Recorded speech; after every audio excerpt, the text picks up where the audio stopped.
Our next speaker is Daud Abdullah, whom the government launched an Islamophobic attack against, also claiming that he supported the killing of our troops in Afghanistan. So go ahead. Thank you very much. Assalamu alaikum. Good morning, everyone. I'd like to remind you at the beginning that it's almost 1 year since a young Egyptian Muslim woman was stabbed in a court in Dresden, in Germany, during a court proceeding. She was stabbed 18 times. And when her husband tried to rescue her from the assailant, he himself was shot by the police. And this incident, perhaps there will be people in the audience who did not read about this in any great detail.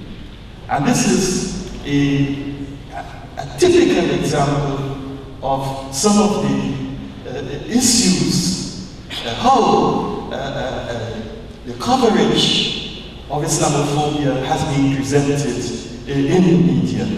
We may, in fact, look at the flip side of this particular incident, where we had the Dutch filmmaker who was stabbed in Holland prior to the German killing. And the response that was meted out to that in our media and across Europe. There is evidently a bias, there is evidently a deliberate attempt to minimize any assertion of the rights of Muslims in the political arena. Now, all of this stems from the fact that Islamophobia has found a space within the media establishment.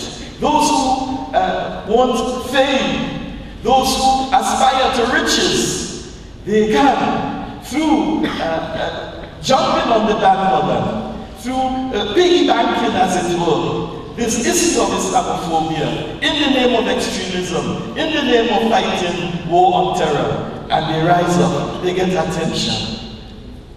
However, underlying all of this is an attempt to keep Muslims out of the political arena. You remember a few weeks ago in the run-up to our national elections, where a local community in East London was accused of trying to infiltrate the political parties, and the Labour Party in particular.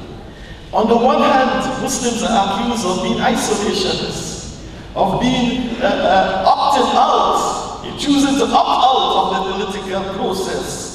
And when they do participate, when they aspire, when they put forward candidates, they are seen as infiltrators. These manifestations of hostility, of bigotry towards Muslims have not created a climate for any meaningful dialogue.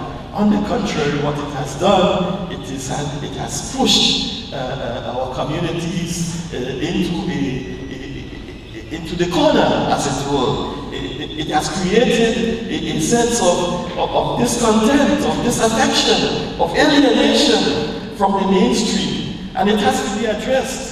We cannot, accuse the Muslims of being extremists, and we support the starvation of our people on the shores of Europe. We cannot accuse Muslims of being racist, and we condone a system which is akin to apartheid. In fact, it is worse than apartheid. Apartheid recognized the blacks in South Africa. This system denies the existence of the Palestinians.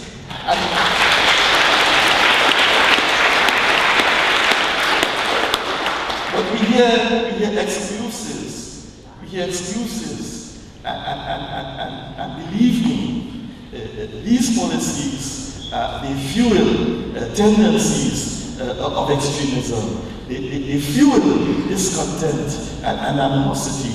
and they have to be addressed. They can only be addressed when we first recognize that some of these policies are wrong, they are imbalanced, they are unfair, and they do not create the correct climate for meaningful participation and dialogue.